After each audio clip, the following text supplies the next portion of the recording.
আপনার ভালো দেখতে পারেন না, এরকম বহু লোক আছে না?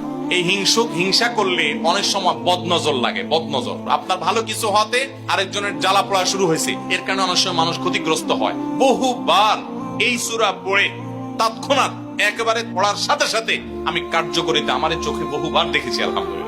নবী সাল্লাল্লাহু আলাইহি ওয়াসাল্লাম এক সাহাবীকে বলেছেন, তুমি কি জানো আজকে রাতে যে 2টা সূরা আমার প্রতি নাজিল হয়েছে, যে আয়াতগুলো নাজিল হয়েছে, এইরকম আয়াত কোরআনে আরেকটা নাজিল হয় নাই।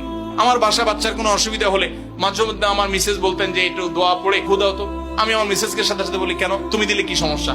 অনেক সময় বাচ্চাকে নিয়ে আসেন, হুজুর একটু তাকে দোয়া পড়ে ফু দিয়ে দেন, একটু পানি পড়ে দেন। আমরা কি দোয়া পড়ি আজকে সেটা আমি আপনাদের সামনে ফ্ল্যাশ করে দিলাম, জানিয়ে দিলাম।